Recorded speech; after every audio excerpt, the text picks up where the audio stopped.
I have so many of my clients, especially this year, coming and telling me that they didn't expect their builder's quote to be so high, which has now impacted their kitchen budget, unfortunately. I wish you could live without a roof and put all of your budget towards your kitchen, but unfortunately that's not the case. So in this video, I'm going to show you some ways that you can keep your kitchen within budget and maybe tweak things later on when you have a little bit more to spend on the kitchen. So a lot of the tips that I'm going to mention in today's video are things that you can do to kind of future-proof your kitchen so you can make some amendments. So for now, we can maybe cut back on certain things, but you have the ability to upgrade later on because there are things that you need to do during your build to make it possible to have the nicer things later on, which will make more sense when we get later into the video. So number one is your hot tap. Everybody wants a hot tap these days, but hot taps do not come cheap. If they do come cheap, then I would definitely consider the quality of the tap that you're buying, because hot taps get a lot of use and the tank needs to be quite sophisticated for it to work safely and for a long period of time. So usually I only suggest a few brands. I don't usually like to suggest hot tap brands that are on the cheaper end that I have not had experience with, just because the tanks need to be very sophisticated. So a way to save money on your kitchen is to just not install the hot tap straight away. But what you will need when you come to install your hot tap is power in your sink unit. So I would make sure that you definitely have at least 2 plug sockets for your hot tap, your future hot tap, under your sink. Say if in the future you're planning to have a hot tap that also dispenses sparkling water, and you also may want a waste disposal, then I would say having 3 plug sockets under your sink or in your sink unit is what you need. So this is something that you need to tell your electrician to leave the power there. So maybe in a couple of years when you have a little bit more money to spend on the kitchen, you can upgrade your standard mixer tap for a hot tap and also add a waste disposal. By kind of deferring the hot tap to later on, you could save yourself around £2,000, and that can really help with a lot of budgets. The next area that you can save money on is with your oven. So most ovens are 60 centimeters wide and 60 centimeters tall, which means they all are kind of like a square and they're generally the same size. They fit in the same size niche. Of course, there are some variations. You can buy 90 centimeter wide ovens.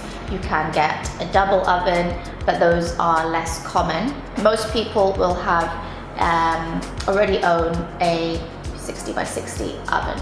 So what I would say is to reuse your oven for now, and later on you can upgrade your oven, because you can simply take the old one out, put the new one in, and that could again save you about £2,000 if you are looking to go at the higher end of ovens and have, say, something like a steam oven or an oven that has lots of like smart home features. Those ovens are around the £2,000 mark, and again could be a cost that you maybe don't need to spend right now, especially if you're trying to get everything you want within budget.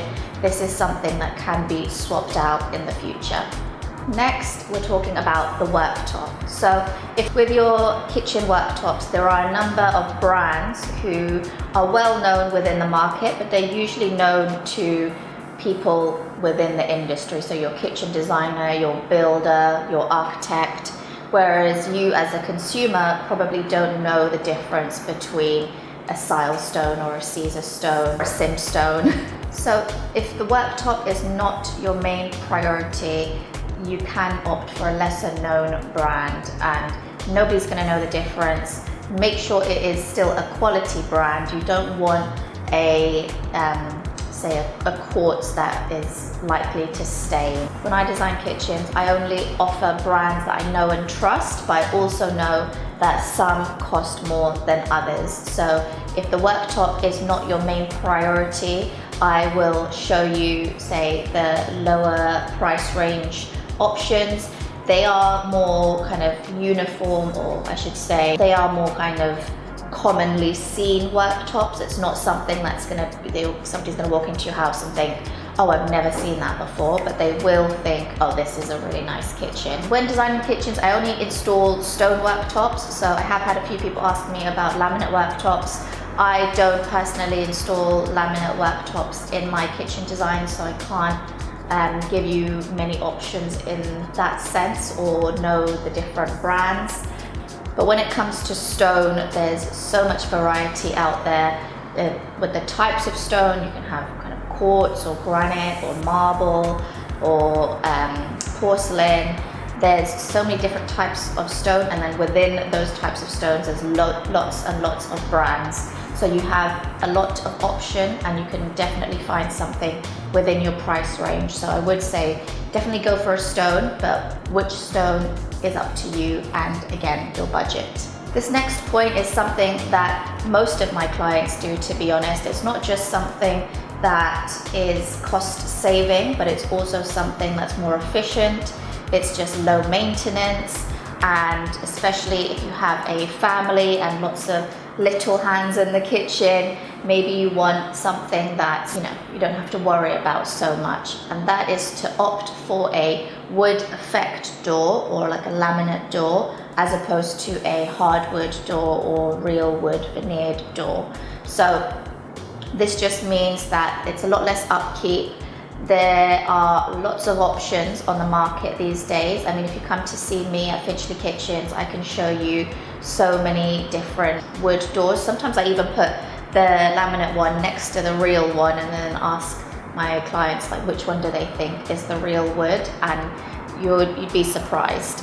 Also in my showroom, we have a lot of the laminate wood on display as well, and again, you can really see once it's actually installed, it looks amazing. The word laminate can have, not the best reputation, but you have to remember that things change every year, every month.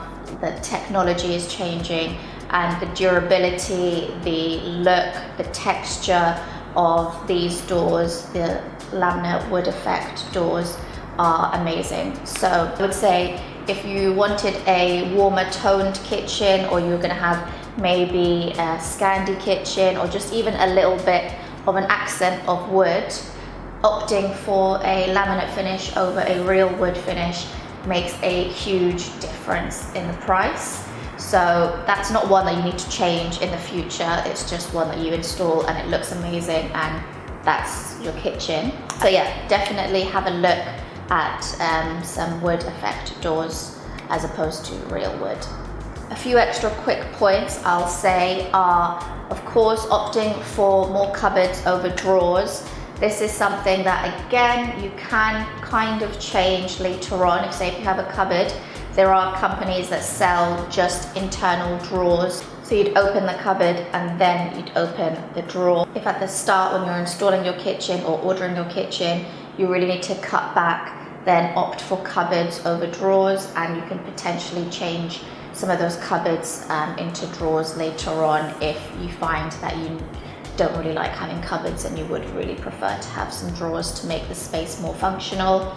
I'd also say reusing certain appliances that you already own. This is obviously one for if you already own a kitchen, not for if you've just moved into your first home. Say you have a fully integrated dishwasher that's 600 ml wide, you could reuse that dishwasher and then again in the future swap it out if you find that you need to.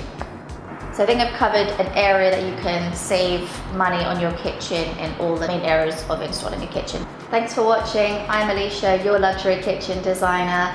And if you enjoyed this video, please give it a like. It really helps me out, and I'll see you in the next